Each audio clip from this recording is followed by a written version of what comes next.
Hello, my most amazing artist. I hope you're having a fabulous day. I'm very excited because today we're going to continue our adventures in Snacktastic treats and make our very own hamburger sculpture. But before we do, let's do our art class catchphrase. I make messes. I make mistakes. But deep inside, I got what it takes. I am an artist. Awesome! Shout out to our sponsor today. I'm going to give a whole lot of love to Ticonderoga because I'm using my favorite construction paper that they make. It's called True Ray. This construction paper is beautiful, it's bright, the colors don't fade, you can cut it easily with scissors.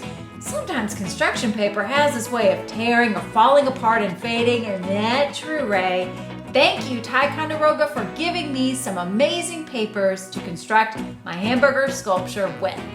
All right, let's talk about these hamburger sculptures because they're pretty amazing. We are going to be using construction paper to make a collage. Part of our collage pieces are going to pop out into space, making this a sculpture. Since our sculpture pieces are attached to a flat surface like a piece of paper, and you can't see them all the way around, this is called a relief sculpture. So we'll be working on a relief sculpture hamburger. You're going to need a variety of colors of construction paper. Now don't you worry if you don't have any. You can just use white paper and then add color with crayons or markers or whatever you like to that paper. I'm going to be using one solid piece or one whole piece of construction paper for the background and then a whole lot of scraps for everything else. So if you've got scraps of construction paper, you are in good shape. We will be using the elements of that's right. Let's go through them, shall we? Line, shape, color, baby, color, form, value, texture, and space. Some of these paper techniques might be a little bit tricky, so let's do our pinky promise.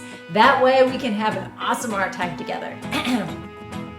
I pinky promise that I will do my best, that I will keep a positive attitude, and I will finish what I start. Mwah! All right, friends, grab all of that construction paper, glue, scissors, and maybe some crayons and markers, and let's get started. To create our hamburger sculpture, we're going to need to have some construction paper. I will need a full sheet of construction paper for the background, but the rest of my hamburger sculpture can be used with scrap pieces.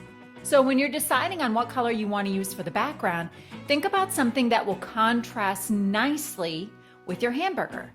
I could use red because I don't have a lot of red in my hamburger. Green, I do have quite a bit of green for the pickles and the lettuce. That's why I picked this blue. But to make it a little bit different, I think I'll go with purple. Now that I've settled on my background, I need to work on the foreground, what's in the front. And to start, I'm going to have a little table here. Now, if you don't have a lot of construction paper, you could simply take a marker and draw a line that goes across right here horizontally for the horizon line or your table. But if you have extra paper, grab some and let's make that tabletop. I've decided to use a piece of pink paper for my table. Now what I'm going to do, and you can see I've already started, is I'm going to be making a fold on my paper to show the height of my table.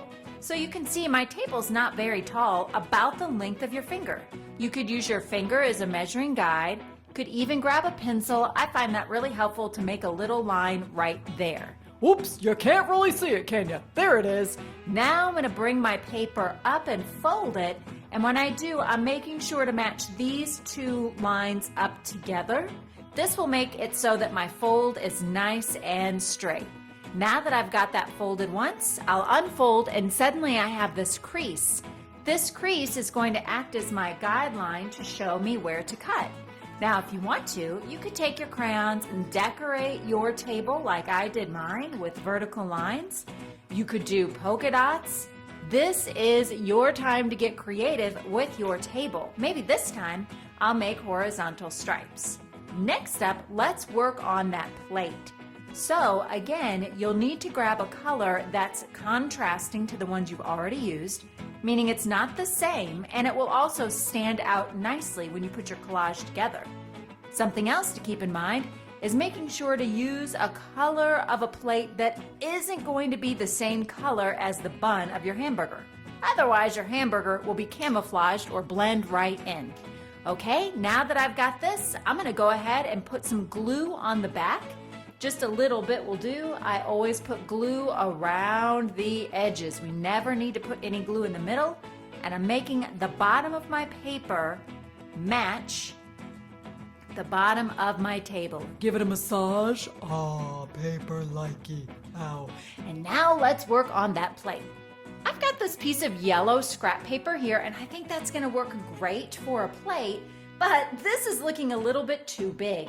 So why don't we draw an oval that we think will be a good size for a plate? So an easy way to draw an oval is to put a dot on one side of your paper, and then another dot straight across on the other side. To make my oval, I'm now going to connect the dots, but I'm going to do it with kind of a curved line like this. I'm going to go down, over, and up, up, over, and down. This is actually called foreshortening. Your plate is probably a circle, but from our point of view or perspective, that circle changes to looking like an oval. That's called foreshortening. That's our point of view. So now I'm going to cut this out. If you want to decorate your plate, you can. When you're finished cutting, I always like to put the glue on the side with my pencil lines. And the reason I do that is because that helps to make my artwork look nice and neat. That way you can't see all of my pencil lines hiding from behind my masterpiece. So glue's going to go on the same side as my pencil lines. Just a little bit will do, none in the middle. All right, oh, you know what I just realized? I probably shouldn't have used yellow because that's going to be the color of my hamburger bun. I think I have a solution though. Maybe instead of using yellow like I did here, I could use a different color like brown. Oh snap, I just realized I don't have any brown. That's okay, I'm gonna try orange on for size. And I know what you're thinking, an orange bun, that's silly. Well, we can always add a little bit of color with crayons. I'm gonna take my paper, if you have a full sheet, go ahead, bring the bottom to the top and fold, because we're only going to need half of this paper for your bun. Now, to add a little bit of color to this, I'm gonna grab a brown crayon and do a rubbing. So my crayon has no paper on it. I'm going to hold it on its side like it's sleeping. I'm not holding it like a regular crayon, it's sleeping. And now I'm going to do a rubbing. It looks like this.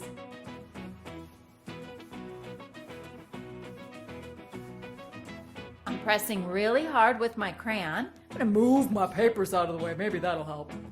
And sometimes it even helps to stand up a little bit. There we go.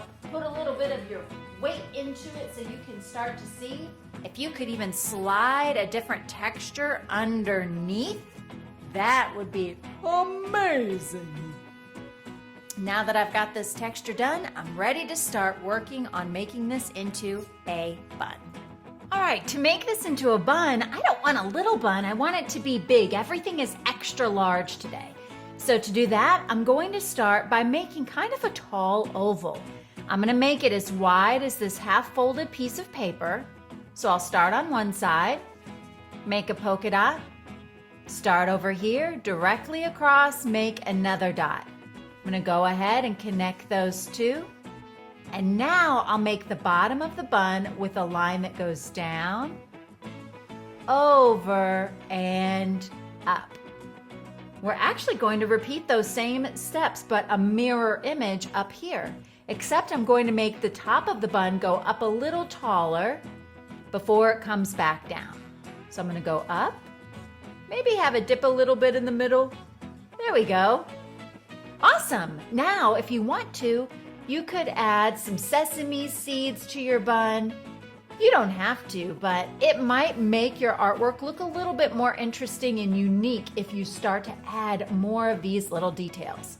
All right, once you're finished, let's go ahead and unfold this paper. I'm going to cut off this extra side, saving it in my scrap pile. It's a great piece of paper that I can use for details in a moment and cut this apart. Now I'm going to set aside the top bun and then save the bottom one. The bottom one is what we're going to add to the plate. Now, if you want to, you could go ahead and glue the bottom bun down. I'm going to set my top bun up here so I don't lose track of it. And next up, we get to now start the paper sculpture portion. So what that means is I'm going to be showing you a bunch of different paper folding and sculpting techniques. This is when you can grab all of your scrap construction paper. I actually have this little piece, the little come here paper, that I used for this sculpture project to make the hamburger. Instead of just throwing this piece of paper away, heaven forbid, it's a big, beautiful piece of paper, let's just go ahead and trim off what we don't need. Definitely don't throw it away. You never know. You might need tiny little pieces of yellow that you can cut from this. Next up, let's go ahead and just cut out some rectangles. So find a place to cut. Maybe turn this rectangle into smaller rectangles by cutting it in half. I'm gonna grab some other colors because what we're about to learn how to do is something called fringe. So one paper sculpting technique that you can learn to do is fringe. Once you've learned how to do fringe, I'm going to show you 2 different things that you can do with your fringe. So I'm just beginning by grabbing some colors that I think will look good for my hamburger and cutting out some rectangles and some squares. Now, to create a fringe, you could do it a couple of ways. I'm going to show you a way that'll make sure that you have perfect success with your fringe. Take the top of whatever shape you're using and just bend it. Put a little crease there, and once you have this crease here, that's your stop line. So whenever you're cutting, make sure you stop at the crease. And would you look at that? You've got a little hula skirt, otherwise known as fringe. Ta-da! You just learned how to make fringe. Now, you don't always have to fold it there. You could just keep an eye at the top of the paper and know that you need to stop. If you keep your fringe really close together, you'll get a completely different kind of texture. Just watch out for those fingers. So that's something else to keep in mind. You could have a variety of widths of your lines. All right, now that you're an expert at fringe, and by the way, anything that you start to cut out, let's just make a little stockpile of things for your hamburger. I want to show you something that you can do to these fringe cuts. You can leave them the way that it is, or you could take this paper and crinkle it. That's what's going to give it a little bit of a texture like this. I'm going to do that just by folding my paper back and forth, creating a little zigzag fold. You could do one piece of paper at a time, or you could do a whole bunch. This is up to you, however you decide to do it. And now you have what's called crinkle fringe. Perfect. That'll look great when you decide to glue it down for lettuce. You could do the same thing for this one, but this is a lot of papers. You could try bending more than one, just kind of squishing or folding those papers. Look at that. So now I have 2 different kinds of crinkle fringe. I'm going to show you how to do something called spiral fringe. For that, I'm actually going to need to cut some longer fringe. So I started on the short side to make long cuts. And you'll also want to grab, ooh, that got really close to my thumb, a pencil. So with my pencil, I'm just going to roll, starting at the bottom, roll the paper up, slide my pencil out. And just like that, I have a spiral fringe. I've rolled it, taken my pencil out. You could do more than one at a time, or you could just do one. And as you're making these, I want you to think about how you can use these paper techniques for other projects. If you were going to make a paper sculpture portrait, a picture of yourself or someone else, wouldn't these make the most amazing eyelashes? Or they would be fun to use for hair or anything else that you could dream up. All right, so now I've got a couple of different kinds of fringe that I've learned. You can continue making different kinds of fringe, maybe even keeping one just straight like this one, as you build up your stockpile of condiments. Okay, now that we've gotten a handle on how to make a couple of different kinds of fringe, I want to show you how to make some simple paper folds. So for this, you're going to need to cut some strips of paper. Maybe I'll just use this guy as cheese. I'm going to add him to my condiment stash. All right, so I'm going to grab a piece of paper, got my scraps here, and I'm just going to cut some strips of paper. There's one strip. You can make them in a variety of widths. There's a couple there. Maybe I'll go with some yellow. There we go. And I'm going to start by making a zigzag fold. Now I have a video on my YouTube channel that's Zany Scientist Thinking Caps. We learned how to do a lot of paper sculpting in that project. So if you enjoy doing this, you might want to check that out. I've got this piece of paper and I'm going to fold it over my finger one way and then over my finger the other way, back and forth, back and forth, and now I have created a wadded up piece of paper. What's that? Well, wait, unfold it. And now you've got a zigzag. You could do that also by folding one way and then folding back the other way, folding this way and that. And why don't you stockpile that to your stash so you have more than just a few of these.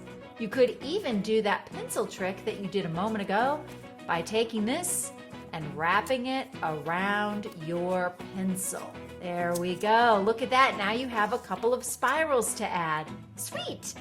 Now that we know how to do spirals and zigzags in fringe, let me share with you how to cut out a spiral in case you want to add something like an onion. So I'm going to grab a piece of paper, another piece of scrap paper, and you might want to just take your scissors and cut it into a circle. So just trim off the corners of your square to make it more circle-y. Now there's two ways you can do this. You could draw a spiral on your paper first, or why not just try to cut it with your scissors? So start in one spot. I'm cutting in slow motion so you can see. I'm cutting in a circle and it's getting smaller and smaller. I'm not cutting any parts off. This hand is constantly turning the paper. If it stops, then my scissors will accidentally go forward. It's getting smaller and smaller, and that's about it. Now you do have to stretch this paper a little bit to stretch that onion out, and boom! Now I have an onion. Now if you glue it flat, it's just gonna go back to a circle. So when you glue it, the trick is to spread it out a little bit like this when you glue. When we get there, I'll show you how. All right, now that I've got a good amount of papers here, I'm gonna show you how to make some things that could be flat, like your hamburger patty, or your pickles, or your tomatoes. It'll be good to have some flat things for some variety. So I'm pretty sure you can figure out how we're going to make pickles, right? Just by drawing an oval. So I'm gonna take my paper. Actually, I think I'll cut out a shape first. I only want to draw these pickles and cut these pickles one time. But I want to end up with two. So I'm going to fold my paper in half, grab my marker, and draw a nice pickle shape. Now, you might be wondering why I made that pickle look kind of oval. I want to show you something. And this will explain why we made an oval for our plate. If you look at the top of this cup, you can see that it's round, like a circle, right? Well, that's how your plate probably is too, unless you have a square plate in your house. But most plates, when you're looking at them straight up and down like this, they're a circle. So why did we make this one and our pickles an oval? Here's why. When you're looking at it, your perspective or your point of view looks like this. making this shape actually appear to be an oval. This, when you're creating this oval, you're creating something called foreshortening. So you're actually learning how to create space and depth by making that into an oval, and your pickles too. And tomatoes. Ooh, I made some tomatoes earlier, so I already have my piece of paper folded. That way I only had to draw it and cut it out just once. When you make your hamburger, it's going to be the same thing. A nice, big oval. If you're like me and you don't have any brown paper, then you could just get a colorful piece of paper and color it in. But you know what? Who's to say this hamburger doesn't have some unusual food items on it? Could you add a donut to your hamburger? Could you add a slice of pizza or some French fries? Why not make a wild and crazy hamburger, right? So you can add the usual fixins, or you can get really creative with what you decide to add. All right, let's see, scrap paper. Ooh, I got just the perfect size. Looking for my runaway brown crayon. Look at it, it was at the bottom of the little container. You could do a rubbing like you did with your burger or your bun. I think I'm gonna color this in, making it look a little flame broiled. If you're not sure what size, decide on the width, just like we did for the other things we have on our masterpiece. Draw those foreshortened lines and cut it out. Now, once you have a good amount of fixins piled up in front of you, and if you want to make more, do it, go for it. But if you feel like you've got enough, it's now time to start assembling our burger. So to do that, you'll need your glue. What I like to do is think a little bit about my composition or my placement of things before I start gluing down. So you might want to do that too. When you do decide where things are going to go, you only need a little bit of glue. And because we want parts of this to pop out, you don't have to put glue on everything. Just the flat foot that you want to have connected to your hamburger. And you want your hamburger to be pretty tall. So we're going to have things get stacked up. So they're stacking up a little bit, not just one on top of each other. Go up a little bit as you glue. All right, I'm going to finish gluing the parts of my hamburger down while you work on yours.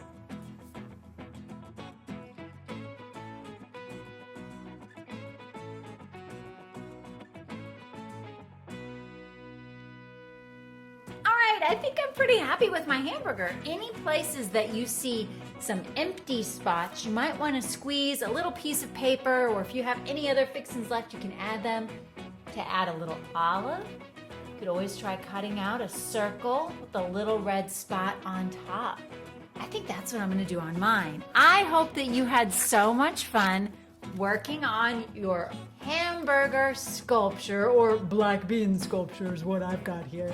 And if you did have fun, don't forget to check out the other videos on my channel, especially if you enjoy doing paper sculpting. Don't forget to check out that thinking cap. If you had fun, give this video a big old thumbs up, and don't forget to subscribe.